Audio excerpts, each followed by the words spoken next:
everyone, how are you doing? I hope you are doing fine. Okay, today we will learn science, so please prepare yourself, prepare your textbook, notebook, and your pen. So are you ready? Okay, let's start now. Nah, saat ini kita akan membahas materi tentang reproduksi generatif pada tumbuhan. Kalau pada pertemuan sebelumnya kita sudah membahas reproduksi vegetatif pada tumbuhan. Nah, sekarang kita akan membahas sekali lagi reproduksi generatif pada tumbuhan. Nah, reproduksi generatif atau perkembangbiakan generatif ini terjadi pada tumbuhan berbiji dan melibatkan tumbuhan yang memiliki alat kelamin jantan dan betina. Jadi dia hanya terjadi pada terjadi pada tumbuhan berbiji dan melibatkan tumbuhan yang memiliki alat kelamin jantan dan betina. Kenapa? Karena ini kan berbicara tentang reproduksi generatif atau seksual, yaitu reproduksi yang dimana terjadinya perkawinan, ya kan? Kalau vegetatif itu aseksual, tidak terjadi perkawinan. Kalau di sini karena perkawinan berarti harus melibatkan sel kelamin jantan dan betina, ya kan? Oke, nah perkembangbiakan generatif atau reproduksi generatif tumbuhan itu adalah perkembangbiakan secara seksual atau kawin yang sudah sebutkan tadi yang dilakukan oleh tumbuhan berbiji. Nah, pada tumbuhan berbiji, bunga itu merupakan alat perkembangbiakan tumbuhan yang terdiri dari beberapa organ, diantaranya benang sari atau stamen. Nah, benang sari ini adalah dia sebagai alat kelamin jantan yang dapat menghasilkan serbuk sari, dan putik sebagai alat kelamin betina yang dapat menghasilkan sel telur. Jadi benang sari ini dia sebagai alat kelamin jantan yang dapat menghasilkan serbuk sari. Terus kalau putik dia ini merupakan alat kelamin betina yang dapat menghasilkan sel telur. Seperti itu ya. Nah, benang sari ini memiliki kepala sari atau anter yang letaknya itu di ujung tangkai sari atau filamen. Nah, dalam kepala sari terdapat satu atau lebih ruang sari, yaitu TK, yang merupakan tempat terbentuknya serbuk sari atau polen. Nah, serbuk sari inilah yang disebut sebagai gamet jantan.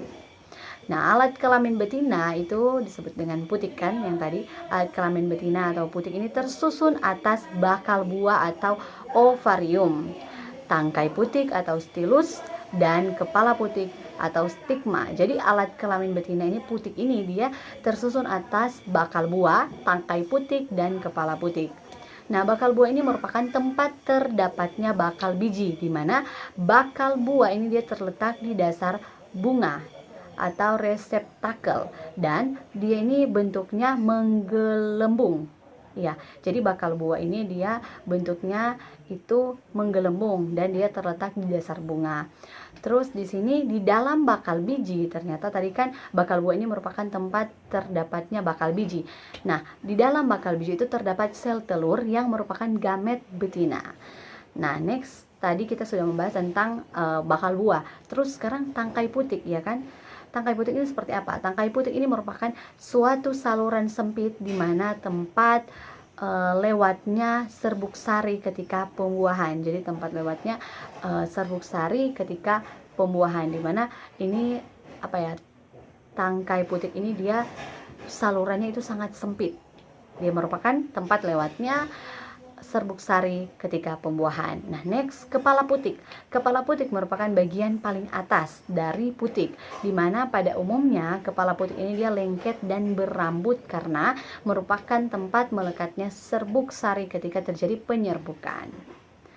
Oke, nah ini ada gambar, kalian bisa lihat gambar struktur bunga. Oke, silakan lihat baik-baik ya.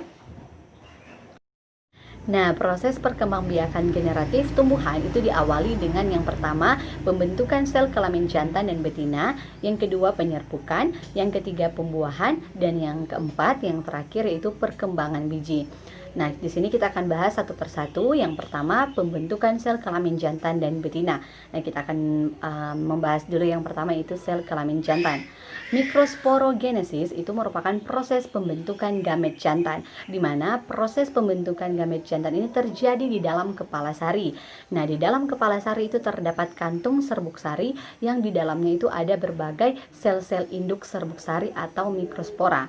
Nah, sekarang kita akan pelajari tahapan pembentukan mikrosporogenesis atau tahapan pembentukan gamet jantan.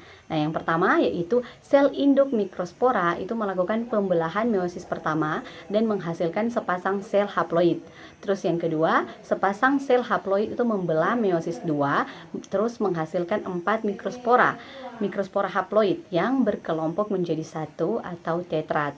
Terus yang ketiga yaitu setiap mikrospora itu mengalami pembelahan karyokinesis sehingga menghasilkan 2 inti haploid, yaitu inti vegetatif atau inti saluran serbuk sari dan inti generatif. Next, yang keempat, inti generatif ini membelah secara mitosis sehingga membentuk 2 inti sperma yang dikenal dengan inti generatif pertama dan inti generatif kedua. Nah, jadi dalam sebutir serbuk sari yang matang itu terdapat 3 inti haploid, yaitu inti generatif pertama, dan inti generatif kedua. Nah, next di sini kita akan bahas yaitu sel kelamin betina. Nah, megasporogenesis ini merupakan pembentukan gamet betina. Nah, di mana pembentukan gamet betina ini berlangsung di dalam ovarium atau bakal buah, di mana di dalam ovarium itu terdapat bakal biji atau ovulum yang mengandung sel induk megaspora. Nah, di sini kita akan pelajari tahapan pembentukan megasporogenesis atau tahapan pembentukan gamet betina. Nah, yang pertama, sebuah sel induk megaspora dengan inti diploid di ovarium mengalami pembelahan meiosis pertama dan menghasilkan 2 sel haploid. Terus yang kedua sel haploid tersebut mengalami pembelahan meiosis 2 sehingga menghasilkan 4 megaspora haploid. Terus yang ketiga, 3 anak diantaranya itu mengalami degenerasi atau mati.